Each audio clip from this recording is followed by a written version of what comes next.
علیکم۔ آپ کا نام؟ عدیل۔ عدیل، آپ کے ساتھ کیا واقعہ پیش آیا؟ واقعہ یہ ہے، میں رکشہ لے کے گیا تھا، ٹھیک ہے، میں رکشہ لے کے آیا ہوں، مجھے محلے والے نے کہا کہ آپ کا بیٹا گجرا والے لے کے جا رہے ہیں۔ کون لے کے جا رہے ہیں؟ یہ بی بی ایک ہے، ٹھیک ہے، یہ جا رہے ہیں۔ میں سرور اسٹیشن پہ گاڑی تو آ رہا تھا، ادھر میں نے دیکھ لیا، میں نے پکڑ لی ہے۔ اچھا، پھر میں پکڑ کے گھر لے کے آیا۔ وہ آپ کا بچہ اٹھا کے لے کے جا رہی تھی؟ بیٹا میرا۔ بیٹا کیا نام ہے آپ کے بیٹے کا؟ عدیل؟ نبیل ہے۔ نبیل۔ کی طرح نام بی بی؟ صوبیہ۔ بچہ کو چکے تھے آن کے؟ بچہ اگے جا کے بیچنی کتوں آئی ہیں؟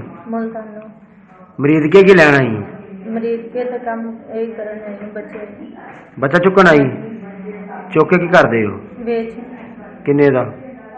35-40 35-40 دا۔ مرید کے شہزاد ٹاؤن گھر سے میاں بیوی نومولود بچوں کو اغوا کرتے رنگے ہاتھوں محلے داروں نے پکڑ لیا۔ ملزمان لاہور اور ملتان سے 3 بچوں کو اغوا کر کے حیدرآباد 40 سے 50 ہزار روپے میں فروخت کر چکے ہیں۔ ملتان کے رہائشی اغوا کار میاں بیوی جو گھر میں کسی نہ کسی بہانے سے داخل ہوئے اور نومولود بچے کو گھر سے اغوا کر کے رکشہ میں فرار ہو رہے تھے کہ محلے داروں نے دیکھا تو بچے کے والد عقیل کو بتایا اور عدیل نے رکشہ روکا اور ملزمہ سے اپنا بچہ برآمد کر لیا۔ ملزمہ کو تھانہ صدر پولیس کے حوالے کر دیا اور دوسرا ملزم الطاف فرار ہونے میں کامیاب ہو گیا۔ ملزمہ صوبیہ نے بتایا کہ لاہور اور ملتان سے 3 بچے اغوا کر کے حیدرآباد 40 سے 50 ہزار روپے میں فروخت کیے ہیں اور یہ مکروہ دھندا 4 ماہ سے کر رہے ہیں۔